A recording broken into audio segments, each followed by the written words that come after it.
பொன்னியின் செல்வன் பாகம் 5 34ஆம் அத்தியாயம். போய்விடுங்கள். ஐயோ பிசாசு என்ற பீதி நிறைந்த குரல் வந்த திசையை நோக்கி வந்தியத்தேவன் விரைந்து ஓடினான். ஓடும்போதே அவன் உள்ளத்தில், இது மணிமேகலையின் குரல் அல்லவா?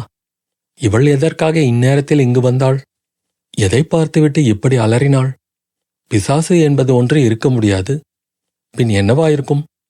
குரலில் உண்மையான பயம் தொனித்ததே. அவளை இப்போது நாம் அணுகிச் செல்வதிலிருந்து ஏதாவது தொல்லை ஏற்படுமோ? அவளுடைய தமையனோ நம்மை கடித்து தின்றுவிட வேண்டும் என்றிருக்கிறான். ஆதித்த கரிகாலர் வெறி கொண்டிருக்கிறார்.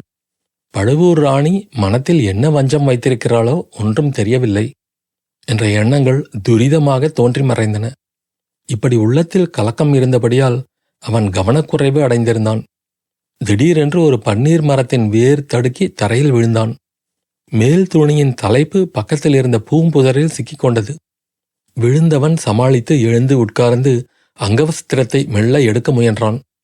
எத்தனையோ பகைவர்களும் சதிகாரர்களும் செய்ய முடியாத காரியத்தை இந்த சிறிய மரத்தின் வேர் செய்துவிட்டதே, நம்மை கீழே தள்ளிவிட்டதே. இது ஏதேனும் அபசகுணத்துக்கு அறிகுறியோ? அல்லது நம்மை ஆபத்துக்கு உள்ளாக்காமல் இந்த மரவேர் தடுத்து ஆட்கொள்கிறதோ என்று எண்ணி வந்தியத்தேவன் தனக்குத்தானே புன்னகை புரிந்து கொண்டான். அச்சமயம், அம்மா, அம்மா, எங்கே இருக்கிறீர்கள் என்ற குரல் கேட்டது.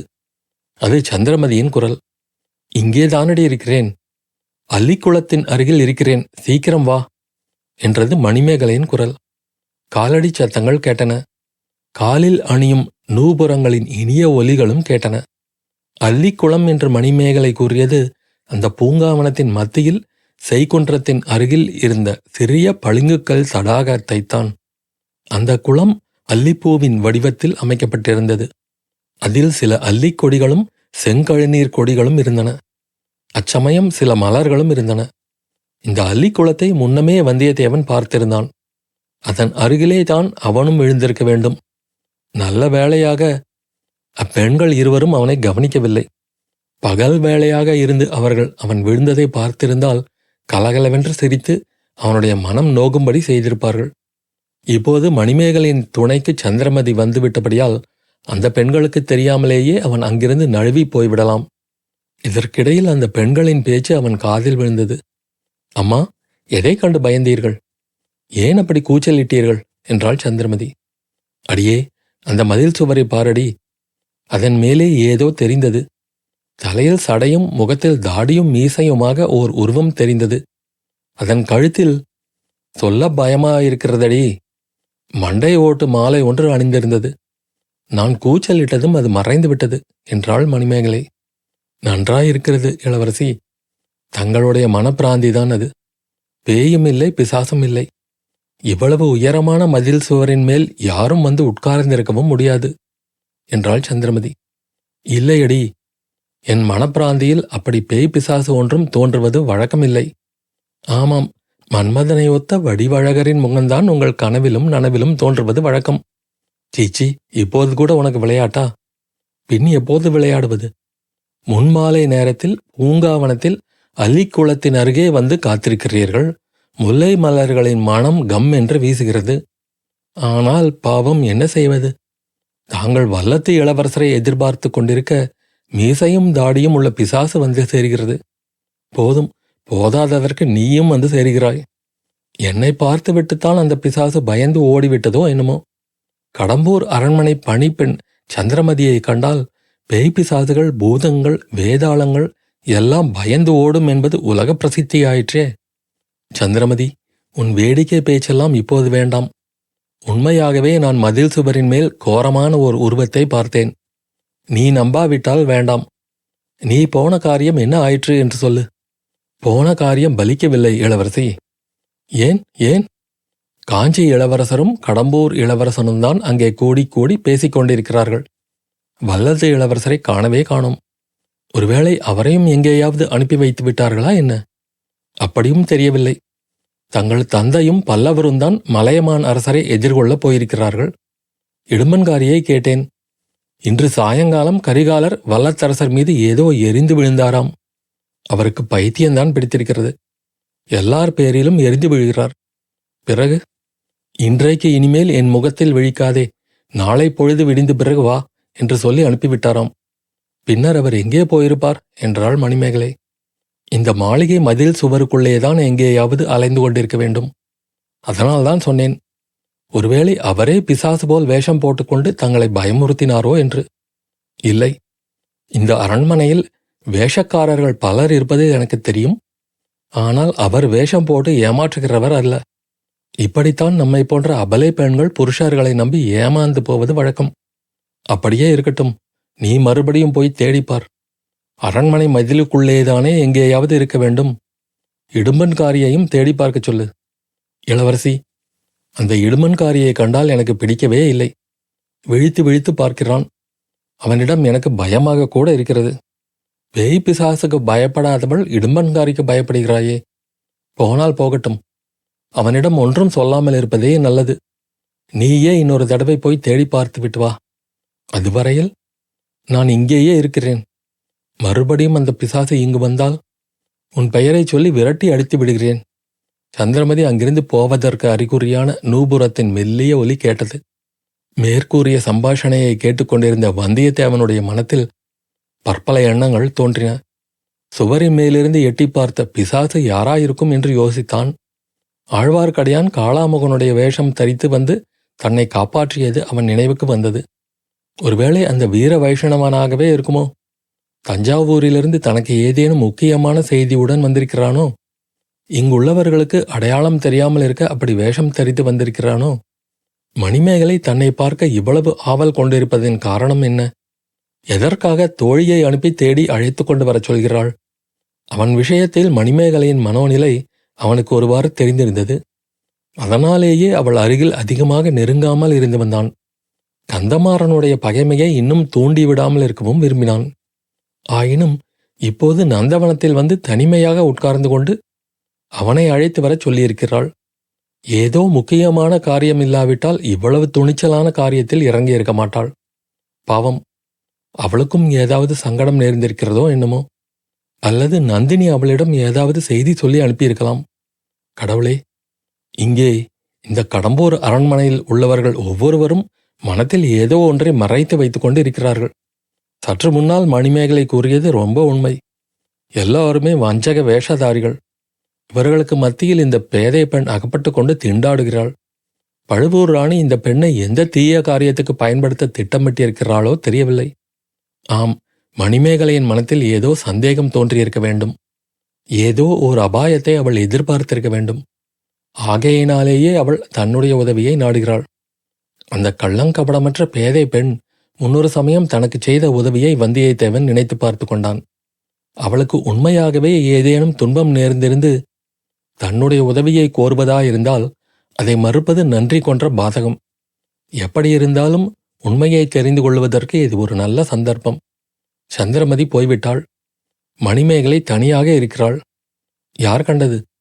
அவளுடைய உதவி அவனுக்கு மறுபடியும் தேவையாயிருக்கக்கூடும். அவளுடைய சகாயத்தினால் இந்த சூழ்ச்சி குடிகொண்ட அரண்மனையை விட்டு போக முடிந்தால் கூட நல்லதுதான். எதற்கும் அவளிடம் இச்சமயம் போய் கேட்டு உண்மையை தெரிந்து கொள்ளலாம்.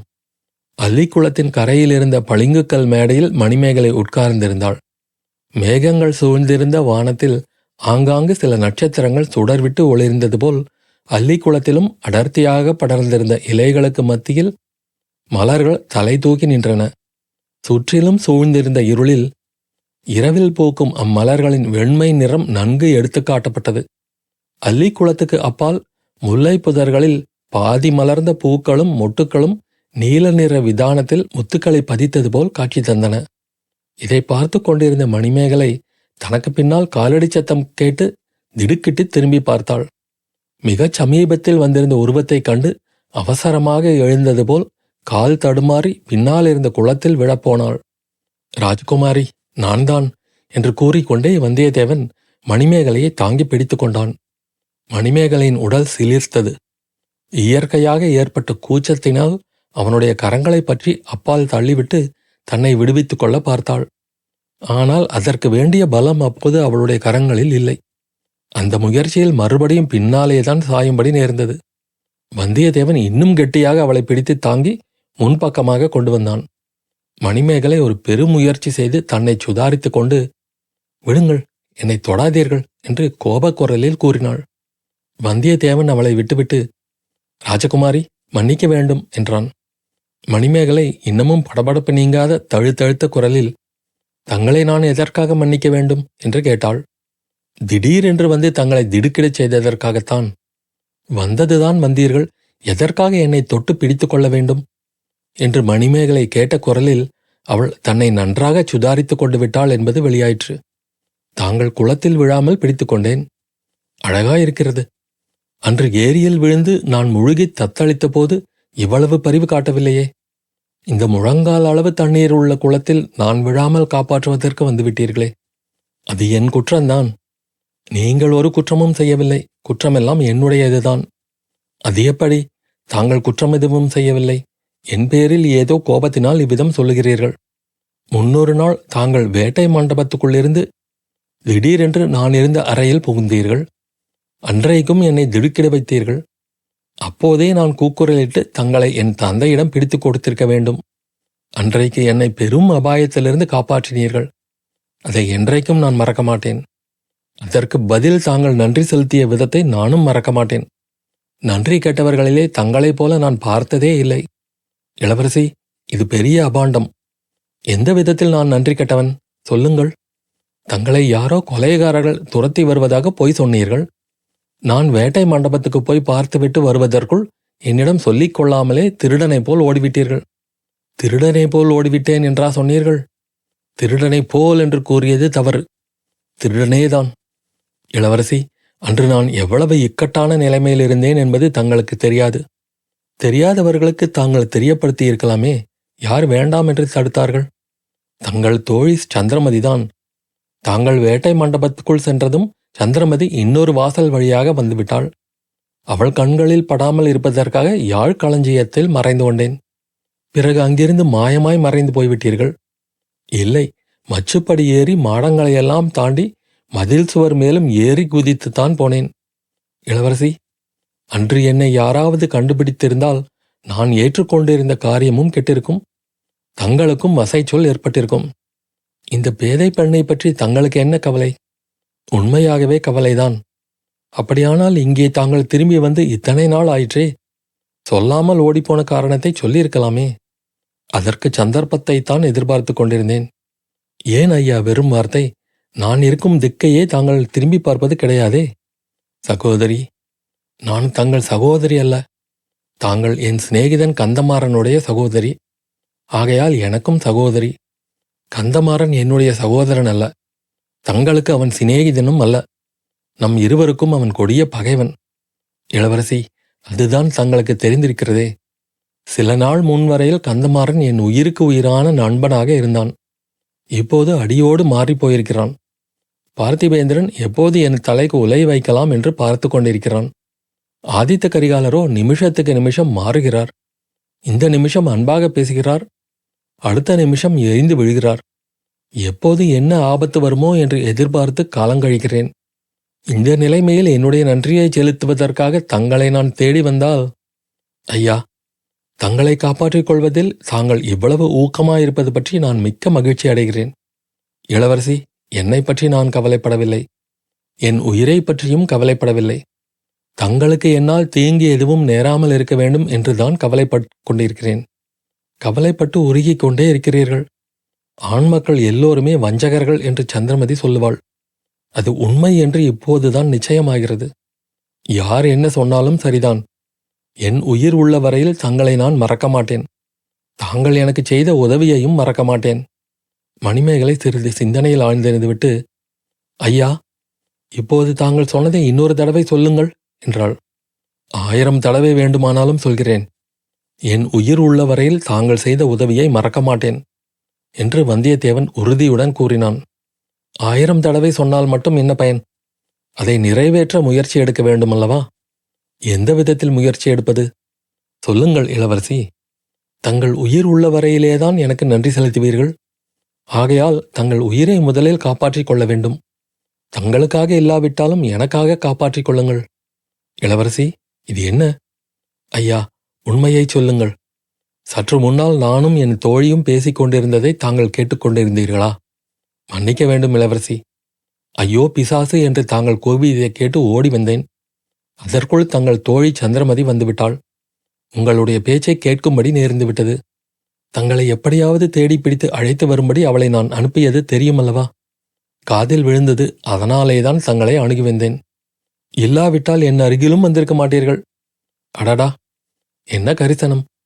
போனால் போகட்டும். தாங்கள் எவ்வளவு கல் நெஞ்சராயிருந்தாலும் என் மனம் கேட்கவில்லை. தங்களுக்கு ஆபத்து என்றால் என்னால் பொறுத்து கொண்டிருக்க முடியவில்லை. இளவரசி, என்னுடைய ஆபத்தான நிலைமை எனக்கு தெரிந்தே இருக்கிறது. எனக்கு தெரியாத புதிய ஆபத்து ஏதேனும் வரப்போகிறதா? ஐயா, இந்த அரண்மனையை விட்டு தாங்கள் உடனே போய்விடுங்கள். என்னை புறங்காட்டி ஓடச் சொல்கிறீர்களா? போர்க்களத்தில் புறங்காட்டி ஓடக்கூடாது. சதிகாரர்களிடமிருந்து தப்பிச் செல்வதில் குற்றம் என்ன? யார் சதிகாரர்கள்? வேறு யார்? கந்தமாறனும் பார்த்திபேந்திரனும் தான். அவர்களுக்கு பயந்து நான் இந்த அரண்மனையை விட்டு ஓட முடியாது. என் தமையனால் தங்களுக்கு தீங்கி நேர்வதை அறிந்து அதை நான் சகித்துக் கொண்டிருக்க முடியாது. இளவரசி, கந்தமாறனுடைய காரியங்களுக்கு தாங்கள் எப்படி பொறுப்பாவீர்கள்? என் காரணமாகவே அவனும் பார்த்திபேந்திரனும் தங்களுக்கு தீங்கு இழைக்க பார்க்கிறார்கள். தங்களுக்காக நான் துன்பம் அடைந்தால் அது என் பாக்கியம். தாங்கள் செய்த உதவிக்கு பிரதி செய்ததாக எண்ணிக்கொள்வேன். நந்தினி தேவி கூறியது சரிதான். ஆஹா, பழுவூர் ராணி தங்களிடம் என்ன கூறினாள்? உங்களிடம் உயிரை காப்பாற்றிக் கொள்ளும்படி சொன்னால் கேட்க மாட்டீர்கள். வேறு யுக்தி செய்ய வேண்டும் என்றார். ஐயா, தயவு செய்து தாங்கள் என்னுடன் வாருங்கள். பழுவூர் ராணி தங்களை ஏதோ ஒரு அவசர காரியமாக பார்க்க வேண்டுமாம். அந்த அவசரமான காரியம் என்னவென்பது தங்களுக்கு தெரியும் அல்லவா? தெரியும். பழுவேட்டரையர் கொள்ளிடத்தை தாண்டும் போது படகு கவிழ்ந்து போய்விட்டதாக ஒரு செய்தி வந்திருக்கிறது. நானும் கேள்விப்பட்டேன். தாங்கள் உடனே போய் அதை பற்றிய உண்மையை தெரிந்து கொண்டு வர வேண்டுமாம். அவ்விதம் தங்களிடம் பழுவூர் ராணி நேரில் கேட்டுக்கொள்ளப் போகிறார். வந்தியத்தேவன் சிறிது யோசித்துவிட்டு, இதையெல்லாம் என்னிடம் முன்னால் கூற வேண்டாம் என்று பழுவூர் ராணி எச்சரிக்கவில்லையா என்றான். ஆமாம். பின் ஏன் இதை பற்றி என்னிடம் சொன்னீர்கள்? என் மனம் குழம்பி இருப்பதுதான் காரணம் ஐயா. சில நாளைக்கு முன்னால் வரையில் நான் கள்ளங்கபடமறியாத பெண்ணாயிருந்தேன். யாரை பற்றியும் எந்தவிதமான சந்தேகமும் கொண்டதில்லை. யாரை பற்றியேனும் என் தோழிகள் குறை சொன்னாலும் நம்புவதில்லை. இப்போது எல்லாரையும் சந்தேகிக்கிறேன். எல்லாவற்றையும் சந்தேகிக்கிறேன். என் முகத்தில் விழித்த நேரத்தினால் ஏற்பட்ட விபரீதம் போலிருக்கிறது. ஒரு விதத்தில் அது உண்மைதான். பழுவூர் இளையராணி தங்களை அழைத்து வரும்படி எனக்கு சொல்லி அனுப்பினார். அவருடன் பேசும்போது ஒரு சந்தேகமும் தோன்றவில்லை. எல்லாம் சரி என்று தோன்றியது. இப்பால் வந்ததும் அவர் பேரிலேயே சந்தேகம் ஏற்படுகிறது. என்ன சந்தேகம் இளவரசி? நந்தினி தேவியின் பேரில் தங்களுக்கு என்ன சந்தேகம்? அவரும் சேர்ந்து தங்களுக்கு தீங்கு செய்ய எண்ணுகிறாரோ என்றுதான். இந்த சந்தேகம் ஏன் வந்தது? அவர் எனக்கு என்ன தீங்கு செய்ய முடியும்? அதுவும் என்னால் சொல்ல முடியாது. ஆனால் அவருடைய பேச்சும் நடவடிக்கைகளும் யோசித்து பார்த்தால் சந்தேகம் உண்டாக்குகின்றன. அடிக்கடி ஒரு நீண்ட வாளை கையில் வைத்துக்கொண்டு ஏதேதோ பேசிக் கொண்டிருக்கிறார். ஒரு பெண்ணின் கையில் உள்ள வாளை கண்டு நான் அஞ்சுவதில்லை. அதை காட்டிலும் முகத்தில் உள்ள கண்களாகிற வாள்களுக்கு அஞ்சுவீர்கள். எல்லாரும் சொல்லும் கதைதான். ஐயா, நந்தினி தேவியின் வாளுக்கு மட்டும் தங்களை நான் பயப்படச் சொல்லவில்லை. முதலில் தாங்கள் வேட்டை மண்டபத்திலிருந்து நான் இருந்த அறைக்குள் வந்ததை ஞாபகப்படுத்திக் கொள்ளுங்கள். நன்றாக ஞாபகம் இருக்கிறது. கொலைகாரர்கள் சிலர் தங்களை தொடர்ந்து வந்ததாக சொன்னீர்கள். முதலில் அதை நான் நம்பவில்லை. பிறகு வேட்டை மண்டபத்துக்குள் போய் பார்த்தேன். அங்குள்ள மிருகங்களுக்கு பின்னால் சிலர் மறைந்திருப்பதாக தோன்றியது. அவர்கள் தங்களை கொல்ல வந்தவர்களா அல்லது தங்களுடனேயே வந்தவர்களா என்று அப்போது என்னால் நிச்சயிக்க முடியவில்லை. அவர்களை பற்றி சொன்னால் தங்களை பற்றியும் சொல்ல வேண்டியதாகும் அல்லவா? எனக்கு தாங்கள் செய்த பேருதவி எவ்வளவு என்பதை இப்போதுதான் நன்கு உணர்ந்து கொள்கிறேன். அதற்காக நான் அந்த விஷயத்தை இப்போது சொல்லவில்லை. சற்று முன்னால் நந்தினி தேவி தங்களை அழைத்து வரும்படி என்னை அனுப்பினார். உடனே ஏதோ அவரிடம் கேட்பதற்காக திரும்பி போனேன். கதவை தாளிட்டு கொண்டிருந்தார். உள்ளே வேட்டை மண்டபத்திலிருந்து பேச்சுக் குரல்கள் லேசாக கேட்டன. ஐயா, என் சந்தேகத்தை தங்களுக்கு இப்போது சொல்லிவிடுகிறேன். வேட்டை மண்டபத்தில் யாரோ ஆள்கள் வந்து ஒளிந்திருக்கிறார்கள் என்று தோன்றுகிறது. அவர்களுக்கும் பழுவூர் ராணிக்கும் ஏதோ சம்பந்தம் இருக்க வேண்டும் என்று சந்தேகிக்கிறேன். வந்தியத்தேவன் இப்போதுதான் நிலைமையின் முக்கியத்தை நன்கு உணர்ந்தான். இன்று ஏதோ விபரீத சம்பவம் நிகழப்போகிறது என்பதாக அவன் உள்ளுணர்ச்சி அவனுக்கு சொல்லிக்கொண்டே இருந்தது. மணிமேகலை கூறிய செய்திகள் அவன் உள்ளுணர்ச்சியை உறுதிப்படுத்தின. இளவரசி, எனக்கு தாங்கள் ஓர் உதவி அவசியம் செய்ய வேண்டும். என்னவென்று சொல்லுங்கள். வேட்டை மண்டபத்துக்கு வெளியிலிருந்து சுரங்கப்பாதை மூலமாக வரும் வழி ஒன்று இருக்கிறது. இப்போது நந்தினி தேவி இருக்கும் அறை வழியாக போவதற்கும் ஒரு வாசல் இருக்கிறது. இவற்றைத் தவிர 3வது வழி ஒன்று இருக்கிறதல்லவா?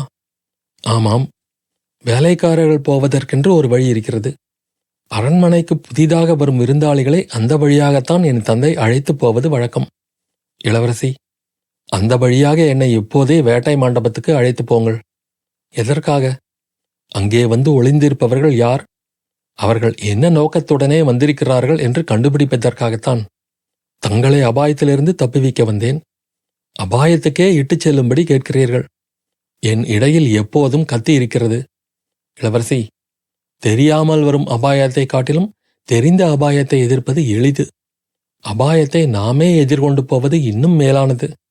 ஒரு நிபந்தனைக்கு சம்மதித்தால் தங்களை வேட்டை மண்டபத்துக்கு அழைத்துப் போவேன். அது என்ன? நானும் தங்களுடன் வருவேன்.